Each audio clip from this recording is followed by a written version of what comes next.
The world is full of unsolved mysteries. Despite the great achievements in the field of science, we human beings remain clueless about many things around us. Rather than the land we live, what seems stranger to us is the ocean, which is home to many myths, legends, and mysteries. While scientists have succeeded in explaining many of these mysteries, there are quite a few still remaining as unexplained. Lost cities, hidden treasures, mystic ships are all part of the alluring marine world. Of all this, the Lost City of Atlantis tops the list. The Lost City of Atlantis, first mentioned by the ancient Greek philosopher Plato more than 2,300 years ago, is known as one of the oldest and greatest mysteries of the world. According to Plato, the utopian island kingdom existed some 9,000 years before his time and mysteriously disappeared one day. Famed for having been the exhibit of all worldly pleasures in the world, this city is as enigmatic as it's inviting.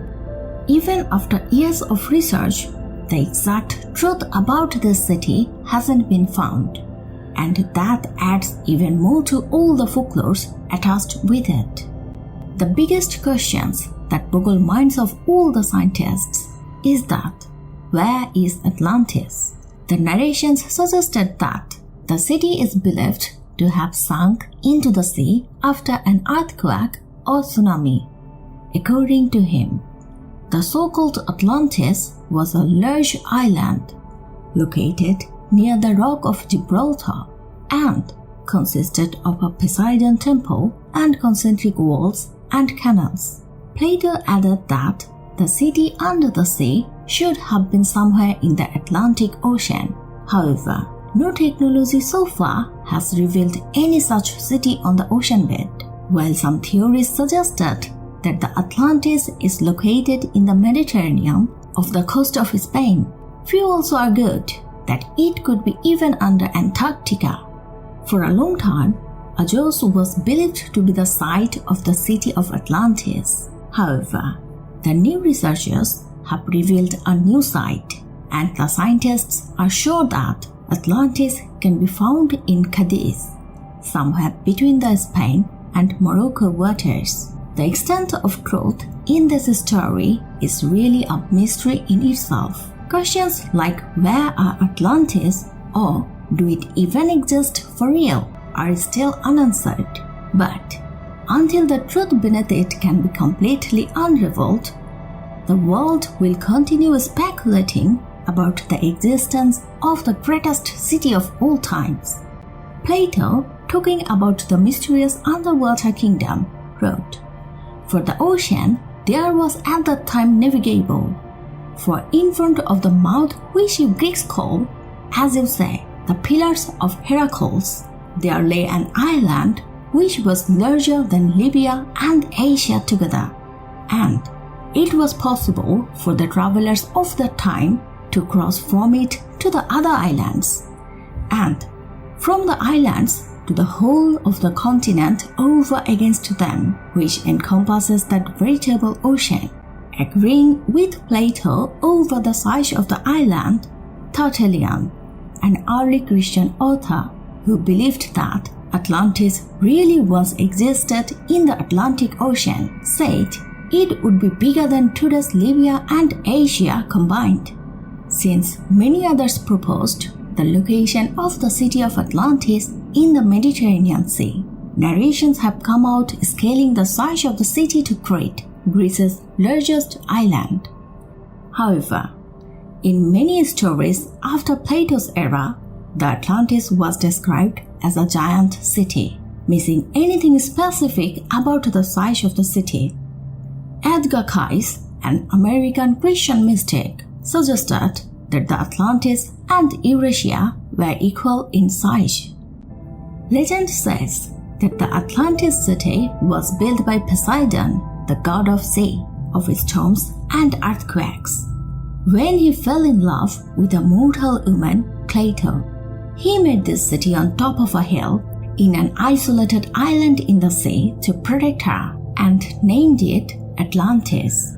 The fertile and beautiful city of Atlantis, where half god and half human beings lived, is believed to have been a self-sufficient region where people grew their own food and reared animals. Farmers in the city used to grow the crops in the fertile plains with the help of well-maintained irrigation system.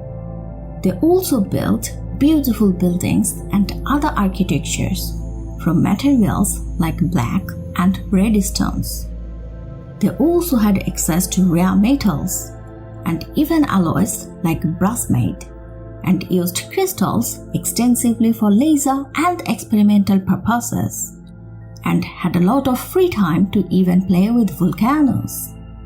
Other than the legend of the Lost City of Atlantis and other fables, the fact about the city still remains unknown.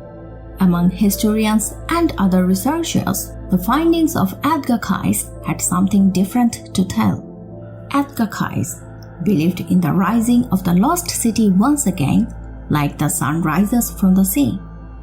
He predicted a new land would appear off the east coast of North America. While many still consider the lost city of Atlantis is just a legend, there are many conspiracy theories doing the rounds, suggesting that the fable is actually based on real events.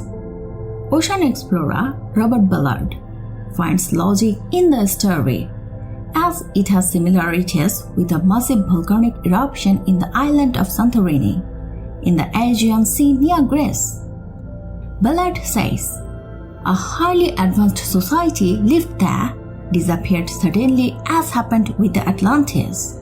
Similarly, Ignatius Deniale also confirms the existence and disappearance of a mid-Atlantic continent that was in the exact location that Plato mentioned. As the debate goes on, few researchers claimed that this utopian kingdom was a real continent located off the Bahamas, and it was swallowed up by the Bermuda Triangle later, while another group suggested current Antarctica is the newer version of Atlantis. Meanwhile, James Rome, a professor, says Plato himself created the story in order to convey some of his philosophical theories, mostly about his vision of an ideal civilization. Thank you so much for watching till the end. If you like our video, then please subscribe our channel and hit the bell icon to get notified every time.